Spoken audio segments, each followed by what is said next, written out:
क्या मैंने आपका बल्ला छीना था? क्या मैंने आपको कहा कि आपके इलेक्शंस गलत है? और आप रिस्पॉन्ड करें भाई, मैं आपके खिलाफ कहां बोल रहा हूं? Calm down, calm down. इस फैसला ने एक मरा हुआ सियासी जमात जिनका इलेक्शन का कैंपेन का ना सरो पैर था, इनको ऐन वक्त में ऐसे फायदा दिया कि पूरा जमात जो है वो मोबिलाइज हो गया कि एक इदारा इस इदारा में बार बार मुदाखलत करता है। तो हमारा जुडिशरी ने भी जनाब स्पीकर वैसे वर्ल्ड रिकॉर्ड्स तोड़ दिए। वो इतना काबिल है कि वो ना सिर्फ अदालत चलाते हैं, वो तो जनाब स्पीकर डैम भी बना सकते हैं। जब डैम बनाने की बात आता है जनाब स्पीकर, टमाटर और समोसा की कीमत तय करने की बात आते है जनाब स्पीकर, तो आइन और कानून पत्नी कहां चला जाता है। This is a crisis of the judiciary, by the judiciary and for the judiciary. अब कि हर पाकिस्तानी के लिए, खास तर जो पाकिस्तान के सियासी कारकुन हैं,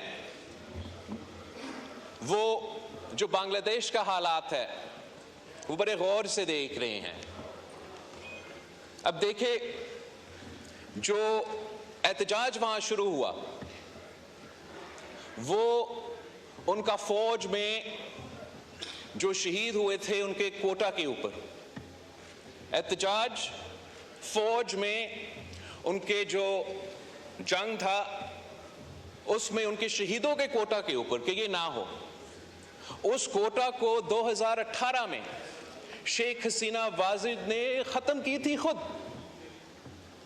और उनके अदालत ने बहाल कर दी। तो एहतजाज शुरू हुआ, एहतजाज रुक ना सका, और उसमें पूरा दुनिया ने देखा किस तरीके से हसीना वाजिद साहिबा, जिसने अभी अभी इतना बड़ा फतह हासिल करके इलेक्शन जीती थी, ओहदा छोड़ना पड़ी।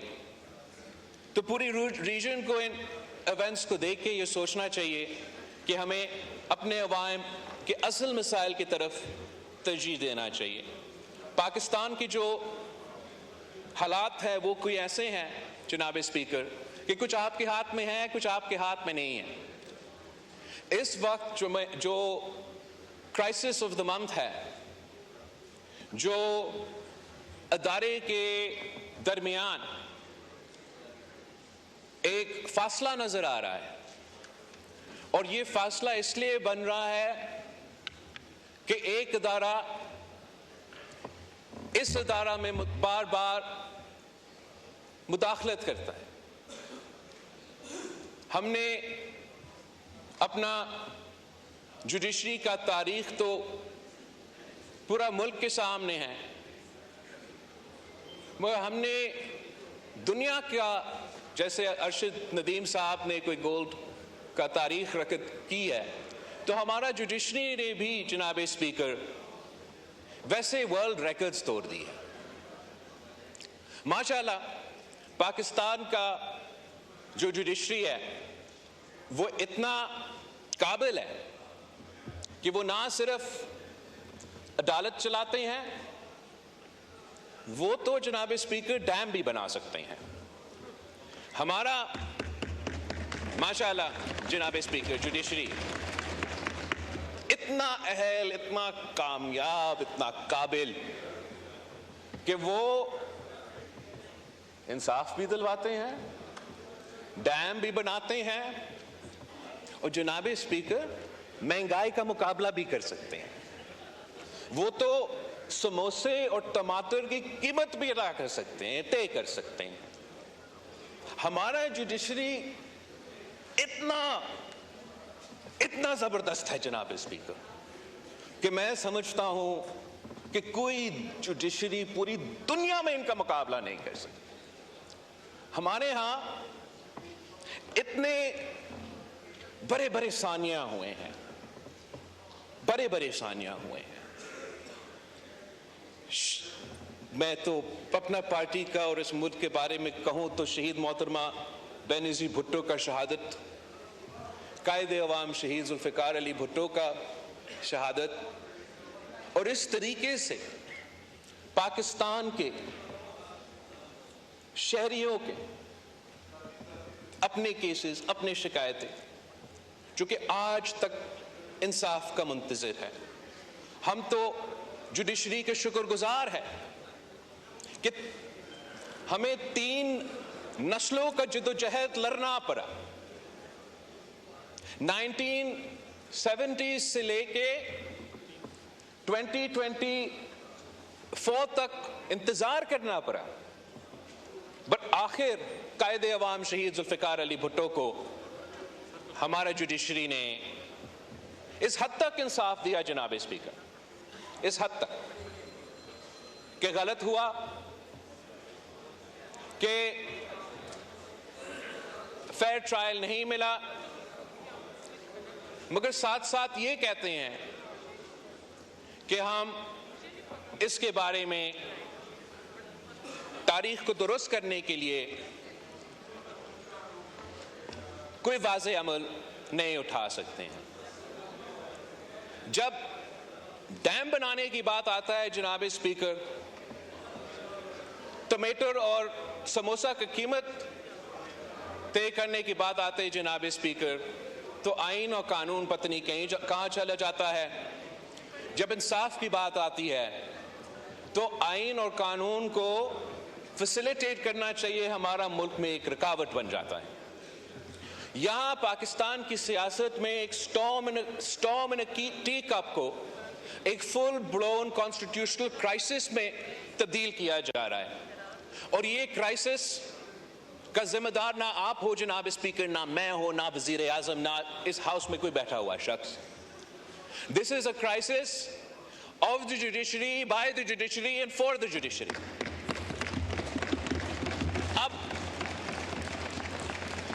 अब कायदे इस बेख्तलाफ से पूछे, क्या मैंने आपका बल्ला चीना था? क्या मैंने आपको कहा कि आपके इलेक्शंस गलत है और इसके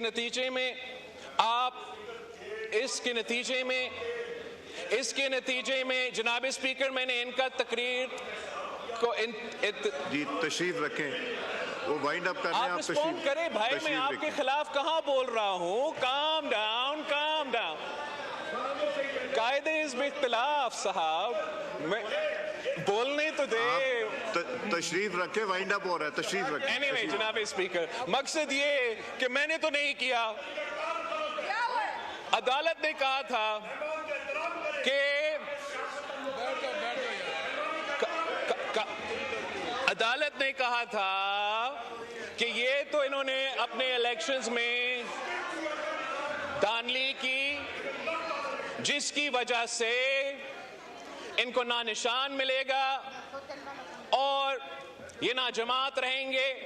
ये फैसला मैंने ना आपने नहीं सुनाया, इन्होंने सुनाया, और मैं समझता हूं इस फैसला ने, रखें, वाइंड अप कर रहे हैं। मैं वाइंड अप ही कर रहा हूं। अब तशरीफ रखें, वाइंड अप कर। जनाब स्पीकर, इस फैसला ने एक मरा हुआ सियासी जमात, जिनका इलेक्शन का कैंपेन का ना सरो पैर था, इनको ऐन वक्त में ऐसे फायदा दिया कि पूरा जमात जो है वो मोबिलाइज हो गया, और इस इलेक्शन के आखिरी वक्त में ये फैसला लेना, उसका सियासी असरात भी थे। अब कहा जा रहा है जी कर रहे हैं, वाइंड अप कर रहे हैं। मैं मौलाना साहब को देता हूँ, वाइंड अप करें। अब कहा जा रहा है जी, वाइंड अप कर रहे हैं, तशरीफ रखें, वाइंड अप जा रहा है। अब कहा जा रहा है जनाब स्पीकर कि इनको,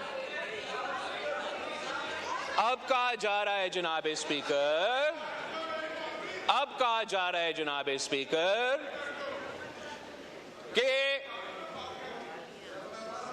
असल में हमने ये कहा ही नहीं असल में हमने ये कहा ही नहीं। असल में ये है कि जो इन्होंने मांगा भी नहीं, जो आइन और कानून में गुंजाइश भी नहीं, हम ऐसी सियासी फैसला देते हैं जिससे इनको बस आप ऐसे दे दे ये सीटें जैसे ये टॉफी है और ऐसे आप बांटे। जनाब स्पीकर, जी तशरीफ रखें, वाइंड अप हो रहा है। जब तक जी बिलावल साहब वाइंड अप कर रहे हैं, आइन और कानून के मुताबिक नहीं चलेगा। तशरीफ रखें, वाइंड अप जब तक बिल्कुल ही फिक्र ना करें, जब तक ये मुल्क आइन कानून और जमहूरी अंदाज नहीं अपनाएगा, जब तक अपने इदारे अपने दायरे में रह के काम नहीं करेंगे, तब तक जनाब स्पीकर जिस मकसद के लिए ये शहर, ये इदारे, हम सब यहाँ बैठे हैं, वो हम उस पे हम उस तरीके से अवाम की उम्मीदों के मुताबिक फंक्शन नहीं कर सकेंगे।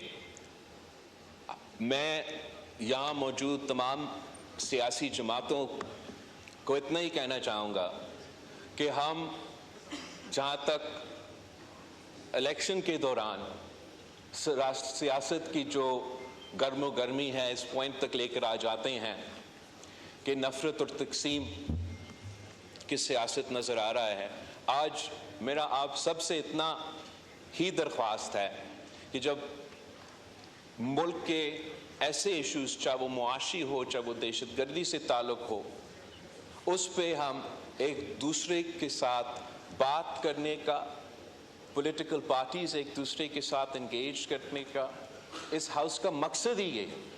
इसका ये नहीं मतलब कि हम दोस्त है या साथी है या हमने अपने मंशूर से कोई हट के काम किया है, लेकिन अगर हमारा मशवरा होगा, अगर हम आपस में बातचीत करेंगे, तो चाह हम अपने मुआशी या लॉ एंड ऑर्डर सिचुएशंस का मुकाबला कर रहा हो या इस हाउस का, हम सब सियासतदानों का स्पेस की बात हो, तो मैं 100% इस बात पे यकीन करता हूँ कि हम में इतना सलाहियत है कि हम बेयर मिनिमम कंसेंसस बना के इस शहर को, हमारा सियासत को, जो इस वक्त डिसफंक्शनल बन चुका है, उसको फंक्शनल बना सकेंगे।